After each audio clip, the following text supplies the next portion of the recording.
ॐ तव कथामृतं तप्तजीवनं कविभिरीडितं कल्मषापहं श्रवणमङ्गलं श्रीमदाततं भुवि गृह्णन्ति ये भूरिदा जनाः। শ্রী শ্রী রামকৃষ্ণ কথামৃত পঞ্চম ভাগ অষ্টম খণ্ড দ্বিতীয় পরিচ্ছেদ। আদ্যাশক্তির উপাসনাতেই ব্রহ্ম উপাসনা, ব্রহ্ম ও শক্তি অভেদ। ঈশান ভাটপাড়ায় গায়ত্রীর পুরস্চরণ করিবেন। গায়ত্রী ব্রহ্মমন্ত্র, একেবারে বিষয়বুদ্ধি না গেলে ব্রহ্ম জ্ঞান হয় না। কিন্তু কলিতে অন্নগত প্রাণ, বিষয়বুদ্ধি যায় না। রূপ, রস, গন্ধ, স্পর্শ, শব্দ, মন এইসব বিষয় লয়ে সর্বদাই থাকে। তাই ঠাকুর শ্রীরামকৃষ্ণ বলেন, কলিতে বেদমত চলে না। যিনি ব্রহ্ম তিনিই শক্তি। শক্তির উপাসনা করিলেই ব্রহ্মের উপাসনা হয়। যখন সৃষ্টি স্থিতি প্রলয় করেন তখন তাকে শক্তি বলে। দুটো আলাদা জিনিস নয়, একই জিনিস।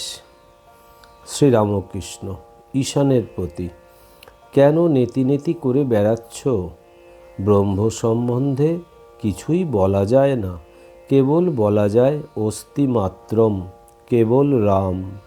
আমরা যা কিছু দেখছি, চিন্তা করছি, সবই সেই আদ্যাশক্তির, সেই চিৎশক্তির ঐশ্বর্য। সৃষ্টি, পালন, সংহার, জীব জগৎ, আবার ধ্যান, ধাতা, ভক্তি, প্রেম, সব তার ঐশ্বর্য। কিন্তু ব্রহ্ম আর শক্তি অভেদ। লঙ্কা থেকে ফিরে আসবার পর হনুমান রামকে স্তব করছেন, বলছেন, হে রাম, তুমি পরম ব্রহ্ম, আর সীতা তোমার শক্তি, কিন্তু তোমরা দুজনে অভেদ। যেমন সর্প ও তার তির্যক গতি। সাপের মতো গতি ভাবতে গেলেই সাপকে ভাবতে হবে, আর সাপকে ভাবলেই সাপের মতো গতি ভাবতে হয়। দুগ্ধ ভাবলেই দুধের বর্ণ ভাবতে হয়, ধবলত্ব। দুধের মতো সাদা, অর্থাৎ ধবলত্ব ভাবতে গেলেই দুধকে ভাবতে হয়। জলের হিমশক্তি ভাবলেই জলকে ভাবতে হয়, আবার জলকে ভাবলেই জলের হিমশক্তিকে ভাবতে হয়। এই আদ্যাশক্তি বা মহামায়া ব্রহ্মকে আবরণ করে রেখেছে। আবরণ গেলেই যা ছিলুম তাই হলুম, আমি তুমি, তুমিই আমি। যতক্ষণ আবরণ রয়েছে ততক্ষণ বেদান্তবাদীদের সোঅহম, অর্থাৎ আমি সেই পরম ব্রহ্ম, একথা ঠিক খাটে না। জলেরই তরঙ্গ, তরঙ্গের কিছু জল নয়। যতক্ষণ আবরণ রয়েছে ততক্ষণ মা মা বলে ডাকা ভালো। তুমি মা, আমি তোমার সন্তান। তুমি প্রভু, আমি তোমার দাস। সেব্য সেবক ভাবই ভালো। এই দাস ভাব থেকে আবার সব ভাব আসে, শান্ত, সখ্য প্রভৃতি। মনিব যদি দাসকে ভালোবাসে তাহলে আবার তাকে বলে, আয় আমার কাছে বস, তুইও যা, আমিও তা। কিন্তু দাস যদি মনিবের কাছে সেধে বসতে যায়, মনিব রাগ করবে না? অবতার লীলা, এসব চিৎশক্তির ঐশ্বর্য। যিনি ব্রহ্ম তিনি আবার রাম, কৃষ্ণ, শিব। ঈশান হরিহর এক ধাতু, কেবল প্রত্যয়ের ভেদ। সকলের হাস্য। শ্রীরামকৃষ্ণ, হ্যাঁ, এক বই দুই কিছু নাই। বেদেতে বলেছে ওং সচ্চিদানন্দ ব্রহ্ম, পুরাণে বলেছে ওং সচ্চিদানন্দ কৃষ্ণ, আবার তন্ত্রে বলেছে ওং সচ্চিদানন্দ শিব। সেই চিৎশক্তি মহামায়া রূপে সব অজ্ঞান করে রেখেছে। অধ্যাত্ম রামায়ণে আছে, রামকে দর্শন করে যত ঋষিরা কেবল এই কথাই বলেছে, হে রাম, তোমার ভুবনমোহিনী মায়ায় মুগ্ধ করো না।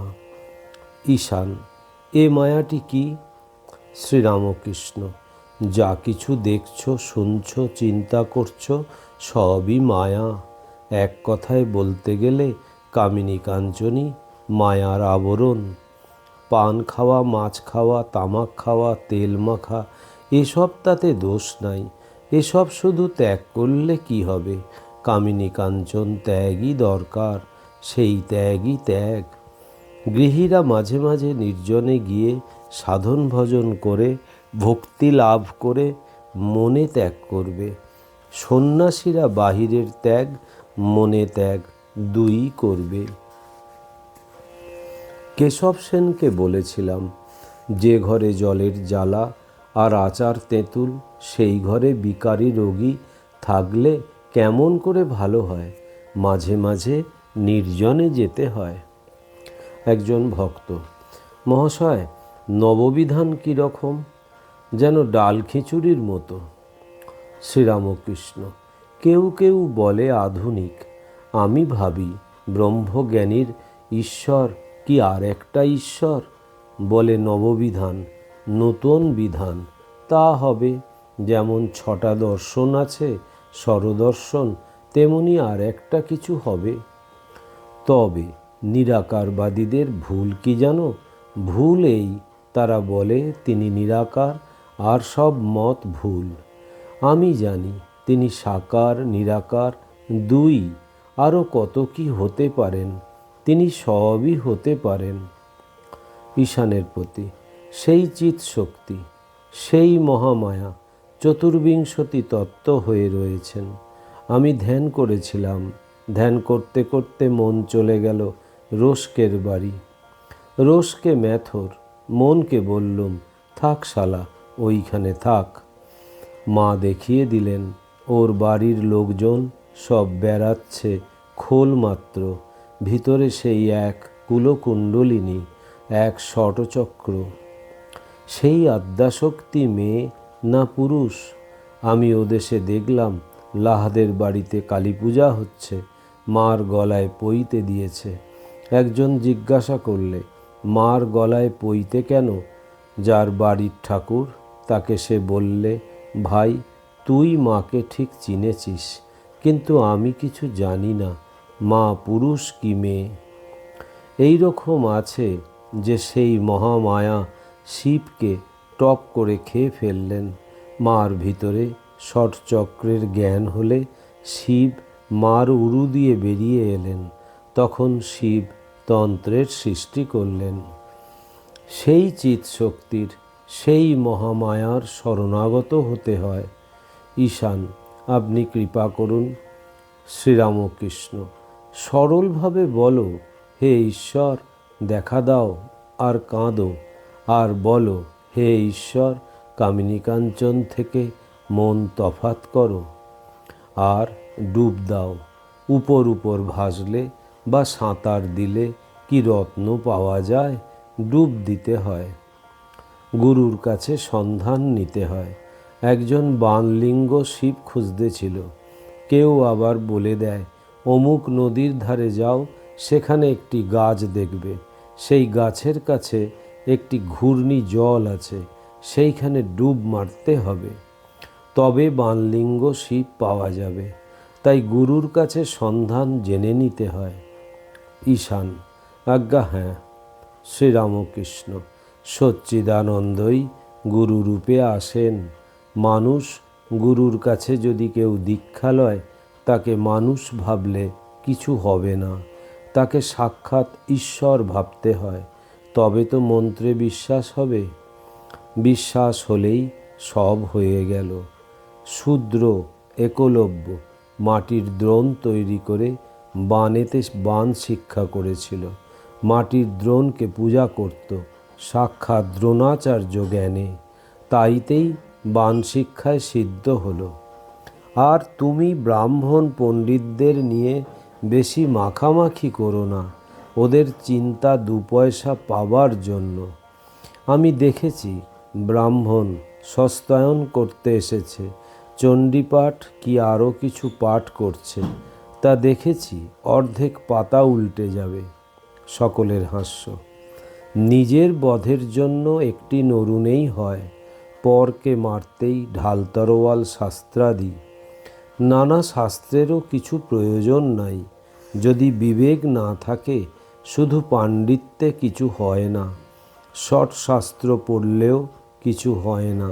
নির্জনে গোপনে কেঁদে কেঁদে তাকে ডাকো, তিনিই সব করে দেবেন।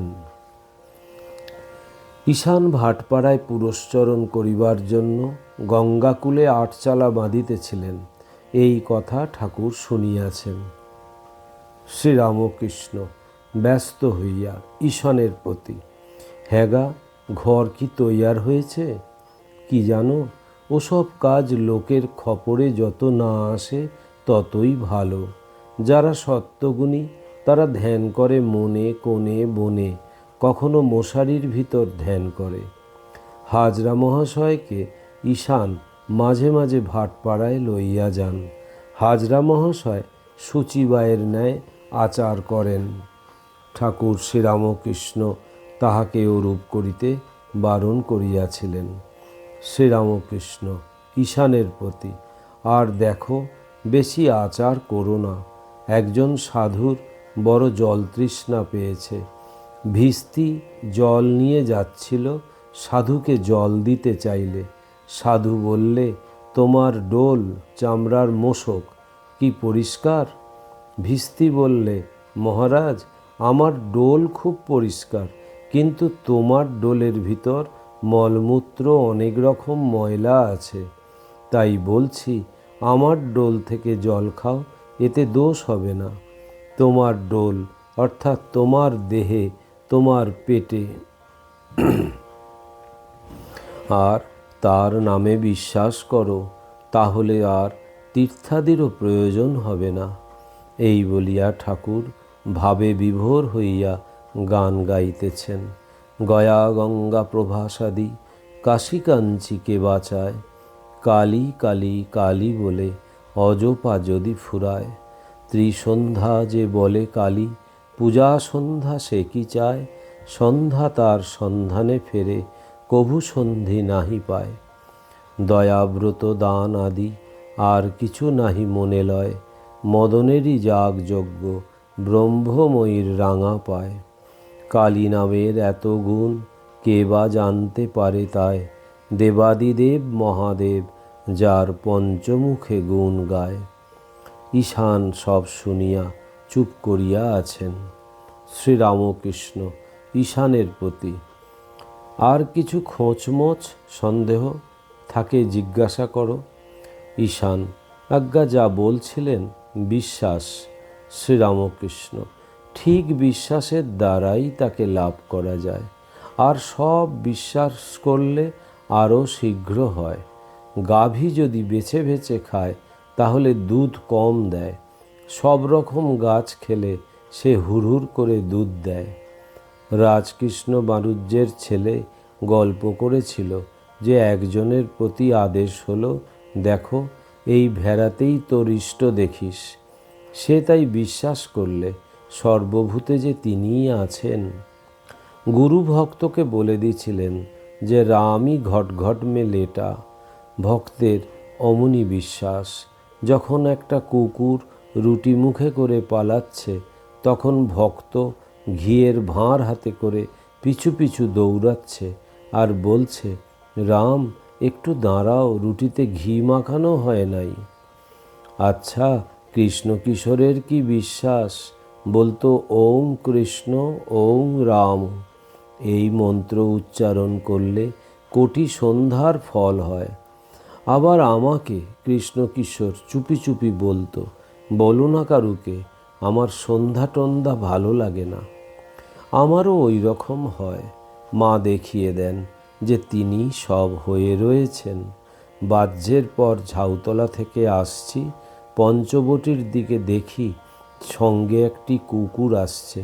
তখন পঞ্চবটির কাছে একবার দাঁড়াই, মনে করি মা যদি একে দিয়ে কিছু বলান। তাই তুমি যা বললে বিশ্বাসে সব মেলে। ঈশান, আমি কিন্তু গৃহে রয়েছি। শ্রীরামকৃষ্ণ, তা হলেই বা তার কৃপা হলে অসম্ভব সম্ভব হয়। রামপ্রসাদ গান গেয়েছিল, এই সংসার ধোঁকারটাটি। তাকে একজন উত্তর দিছিল আর একটি গানের ছলে, এই সংসার মজার কুটি, আমি খাই দাই আর মজা লুটি। জনক রাজা মহাতেজা, তার বা কিসে ছিল ত্রুটি? সে যে এদিক ওদিক দুদিক রেখে খেয়েছিল দুধের বাটি। কিন্তু আগে নির্জনে গোপনে সাধন ভজন করে ঈশ্বর লাভ করে সংসারে থাকলে জনক রাজা হওয়া যায়। তা না হলে কেমন করে হবে? দেখো না, কার্তিক, গণেশ, লক্ষ্মী, সরস্বতী সবই রয়েছে, কিন্তু শিব কখনো সমাধিস্থ, কখনো রাম রাম করে নৃত্য করছেন। ওম নিরঞ্জনম নিত্যম অনন্তরূপম ভক্তানুকম্পাধীত বিগ্রহং বৈ ঈশাবতারম পরমেশমিড্ডম তং রামকৃষ্ণম শিরসা নমামহম। শ্রীরামকৃষ্ণ অর্পণমস্তু।